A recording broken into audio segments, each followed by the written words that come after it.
Hello, Amy Elizabeth, and somatic and intuitive healer here.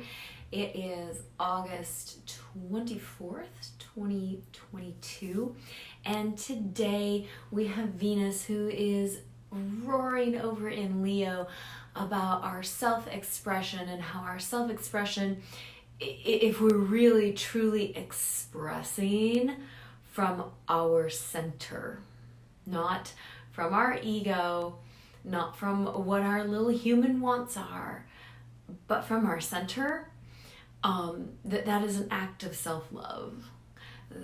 Venus holds a key to our self-value and our self-love, and Leo is the sign of heart expression, keeping in mind that we watch all the time how people think they're moving from their hearts, and it gets real messy because they're moving from their heads. The heart is a quieter voice. So for Venus to be there holding up the megaphone around, like, how do you love yourself? How do you value yourself? And how do you express that? As she squares off with the nodes of fate. So Venus right now is also the North Node is to an extent answering to Venus. The North Node is sitting in Taurus, which is her home sign. And so when something's in Taurus, it's answering to Venus. And so the North Node is asking us, what are our values around our body? And keeping in mind that our bodies are of the earth. Let's take a little shamanic turn here and look at it, that we cannot meet the earth and hold the earth and be good stewards of the earth if we do not value the earth. And we are going to value the earth in equal measure to how we value ourselves. We are gifted these amazing meat suits. We choose to show up earthside and get to do this thing. We get to do this thing of being embodied spirit, embodied soul. And it's really important that we're here. That is the shamanic path, is to stand with a foot in both worlds. Mystics move out of this and say that none of this is important and none of this matters. And the shaman stands with a foot in both worlds and recognizes that the soul has a contract to be here. And because the soul has a contract to be here, this does matter, because this is about our soul evolution. This is Earth School. We're doing this thing.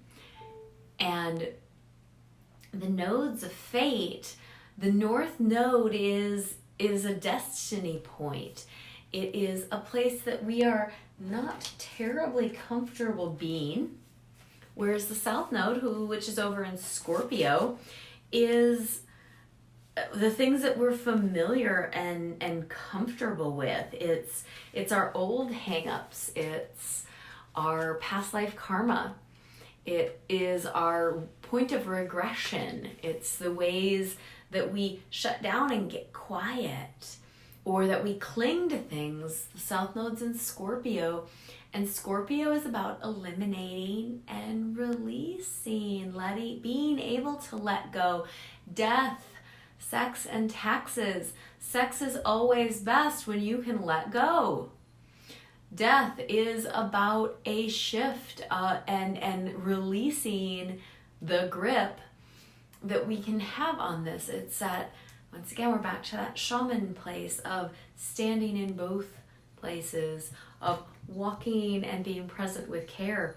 The South Node also carries the pieces that karmically we're here to clear up and learn and shift for our evolutionary path. The North Node is our spiritual evolution, and it's uncomfortable. So this T square with Venus and the nodes is asking us, like, can you love yourself enough to sit in the discomfort? And now, having discernment, of course, always having discernment. And when I say like sitting in the discomfort of oftentimes looking at ourselves and seeing what our patterns are and seeing who we are and seeing the ways that we kind of repeat our own mess over and over and over again, moving in that way of being like, oh yeah, I do that over and over because it's an escape valve for me to not have to feel the feels, to not have to make any decisions, to not have to move myself in a way that is going to create evolution. The North Node is the stuff we need to do more of so that we have the opportunity to master that while we're in our super nifty meat suits.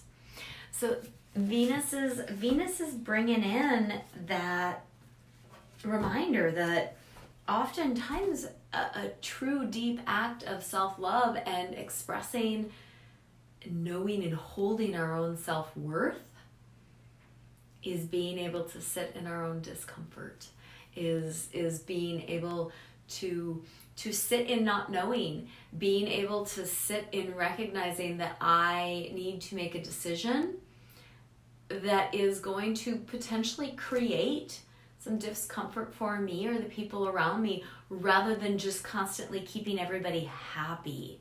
That push-pull balance. And with Uranus stationing retrograde today, this change maker, is called the king killer also. But let's move with Uranus from this change maker stuff.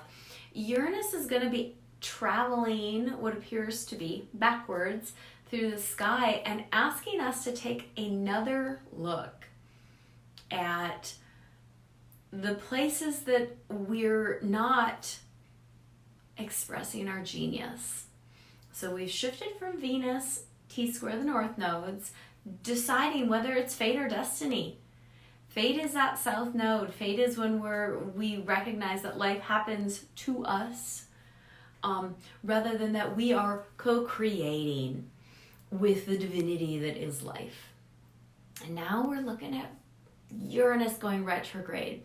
One of the things that this does is this puts everything that, well, at least everything that I follow, in Capricorn, Aquarius, Pisces, Aries, and Taurus, all retrograde. So we have the major planets, major outer planets, and when I say outer planets, I mean Jupiter to Pluto, including Chiron, who is a planetoid, all moving backwards right now. So it may feel like we're revisiting stuff, and if you feel like you're revisiting stuff, that is a energetic signal from the universe that you are not done with that. You haven't cleared it, you haven't cleaned it up, and now is a great time to look at it and get it cleared. So those are the haps for today. I'm going to touch in more. The moon has officially moved into Leo. We are still at 7% of a crescent as we move towards this new moon, which happens on Saturday. So I will come back, check back in, and I will have a video up on that later this week. I love interacting with you and I love hearing from you. So hit me with your questions, your comments, even dedications if there's something, if you want to hear more about the shamanic path and how this shamanic path works with astrology. If you want to hear how astrology shows up in our body. Like if you have requests, comments below. So until next time, fierce love and just be really present.